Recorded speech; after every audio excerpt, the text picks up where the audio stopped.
In 2019, an engineer joined a company most people had never heard of, stayed quiet, did the work, didn't say much about it online.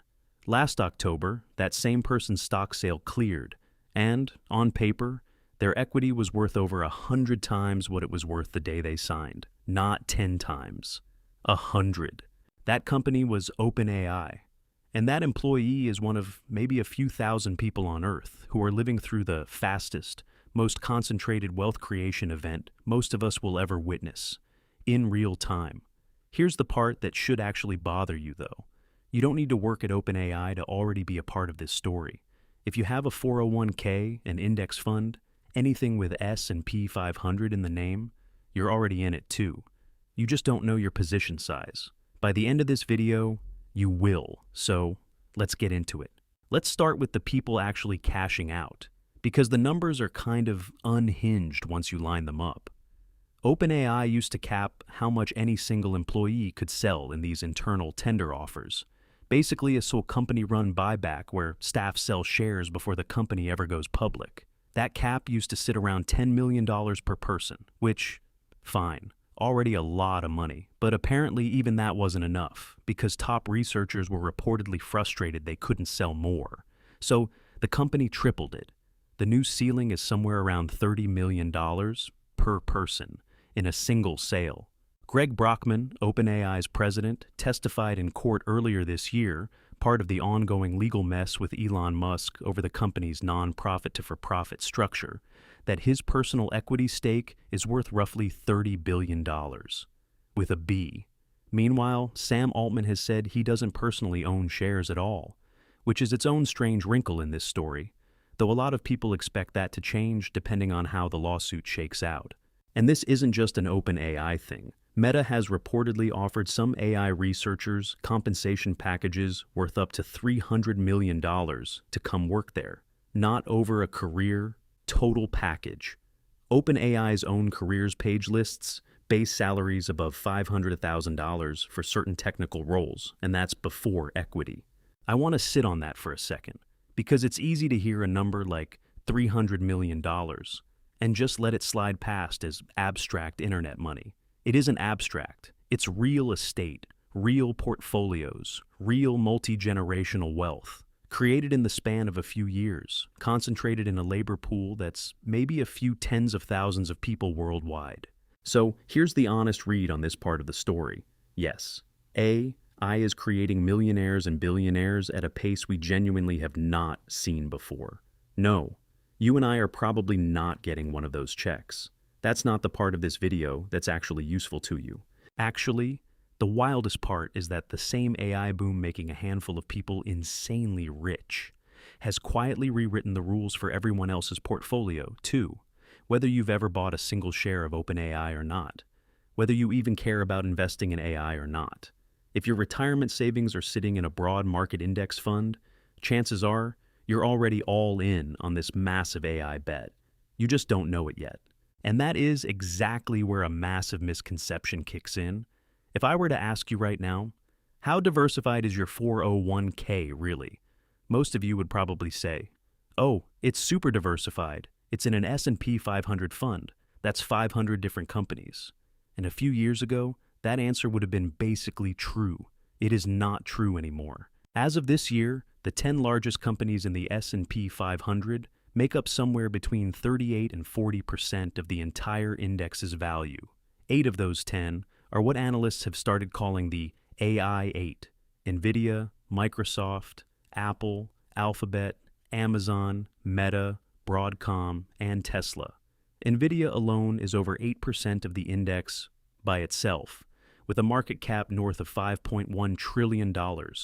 For comparison, at the peak of the dot-com bubble in 2000, the top 10 stocks made up about 25% of the index. We have blown past that, by a lot. Here's where it gets genuinely strange. Apollo's chief economist, Torsten Slok, ran the numbers earlier this year and found that if you strip out AI stocks and energy stocks from the S&P 500, the rest of the index is actually negative for this year. Not flat, negative. Separately, analysts tracking this year's gains found that AI-related stocks accounted for over 80% of the index's total rise through the spring. Read that again. The broad, diversified stock market that's supposedly the bedrock of millions of retirement plans has been propped up almost entirely by a handful of companies making the same bet on the same technology. So, why does this keep happening, instead of naturally correcting itself? This is the part most people never get explained to them. It comes down to something called passive flow. Every time money goes into your 401k and automatically buys the S&P 500, it doesn't buy 500 companies equally. It buys proportionally to size. The bigger a company already is, the more of every new dollar it automatically receives, just for already being big. Passive index funds now hold over 54% of all U.S. equity assets, which means more than half the money in the market is on autopilot, mechanically pouring more fuel onto whichever names are already the largest. Think of it like a school popularity contest, where the rules say the most popular kid automatically gets extra votes added to their total every single time anyone votes for anyone.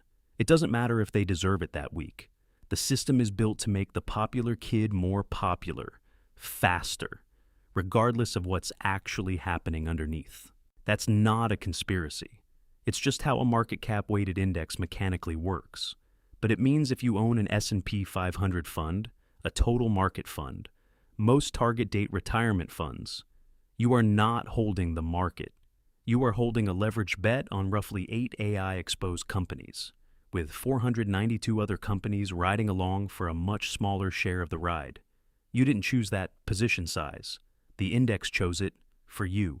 Now, I'm not the kind of person who's going to stand here and tell you a crash is coming next Tuesday. Nobody can time this stuff precisely, and anyone who tells you they can is selling something. But the structural risk here is measurable, and it deserves a few more minutes of your attention than most people give it.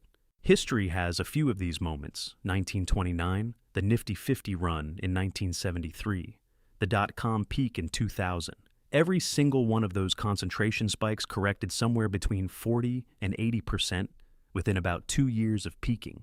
That's not a guess. That's the historical pattern. Here's a number that quietly bugs me more than the concentration percentage itself.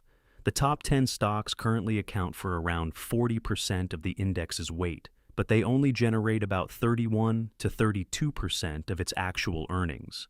That gap between how much of the pie they own versus how much they actually produce has been widening for years.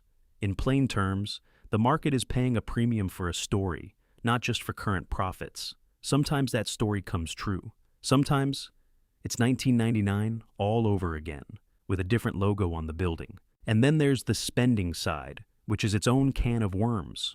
Goldman Sachs projects something like $7.6 trillion in cumulative AI infrastructure spending between now and 2031.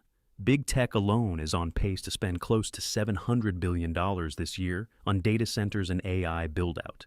Hyperscaler capital spending went from about $410 billion in 2025 to a projected $520 billion this year. That's an enormous, almost unimaginable bet that AI usage and revenue will eventually catch up to justify what's being spent today. Some analysts have also flagged something stranger underneath all of it: circular revenue, simplified version, because the real version gets complicated fast.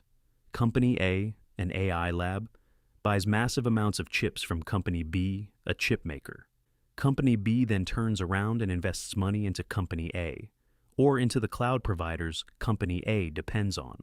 Money moves in a loop between a small handful of players, and from the outside, it can look like explosive, independent demand, when really, it's a few companies financing each other's growth charts. None of this is illegal. It's just worth knowing it's happening before you assume every revenue number you see is coming from some outside customer who has nothing to do with the AI ecosystem itself. So, to be clear about what I'm actually saying here, because I don't want this to land as fear for the sake of fear, the businesses at the center of this are genuinely strong, genuinely profitable, genuinely changing how things get built. That part is real. What's also real is that genuinely good business and genuinely safe valuation are two completely different questions. And right now, The market is answering them as if they were the same thing. Okay, enough doom. Let's talk about what you actually do with all of this, because the market is concentrated and historically that's ended badly, isn't useful to you unless it changes a decision. First thing, just go look. Pull up whatever holds your retirement money right now and check what it's actually invested in. Most providers will show you a top holdings breakdown if you dig 2 clicks deep. You might find out you're more concentrated in 8 companies than you realized, even if the fund has 500 in its name. Second, you don't have to abandon the trend to reduce the risk. Equal weight versions of the S&P 500 exist. RSP is the well-known one, that hold the same 500 companies, but without letting the giants dominate the total. It's not about predicting a crash. It's about not letting one index's internal math decide your entire risk exposure for you. Third, if you still want exposure to the AI build-out itself, it doesn't have to mean buying the same 8 names everyone already owns. Companies further down the chain, the ones building the actual electrical grid and physical infrastructure that data centers need to run, have real contracted backlogs regardless of which AI lab eventually wins. That's a very different risk profile than betting directly on one chatbot company's quarterly guidance. Fourth, and this is the boring one nobody wants to hear, actual geographic and asset diversification still matters. International markets, things outside the dollar, even unglamorous stuff like gold, exist precisely for moments when one theme gets this concentrated. You're not buying them because you think AI fails. You're buying them as ballast, in case the story takes longer to play out than the spending assumes. And fifth, if you're younger and just entering the workforce right now, the uncomfortable truth is that the kind of wealth we talked about at the start of this video, the $100 million packages, is being captured by an extremely narrow, extremely technical slice of the labor market. That's not me telling you to go learn to code by Friday. It's me telling you to be honest with yourself about which side of this shift your current skills and career path actually sit on, and to make that an active decision, instead of something that just happens to you. Here's what I keep coming back to. Every concentrated market in history felt completely justified while it was happening. The railroads were real. The internet was real. AI is real too. Genuinely, not in a this time is different hand-wavy way. The technology is doing real things right now. But real and correctly priced have never been the same question. And right now, most people's retirement accounts are answering that question without their permission, just by sitting passively in an index fund that's quietly become a leveraged AI bet. That OpenAI employee from the start of this video is never going to be you or me. That's fine. That's not the point. The point is that you already have skin in this exact game, whether you meant to or not. The only real choice left is whether you know your position size or you find out the hard way. And the biggest proof of this hard way isn't some green stock market chart. It's staring you right in the face on American streets.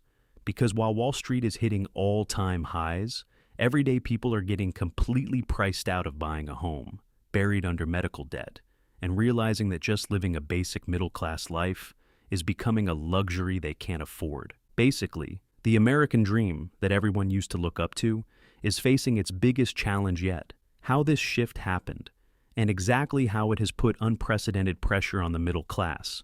I've broken down the entire thing in this video with the cold hard data. Click right here and see what's actually going on. I'll see you in the next one.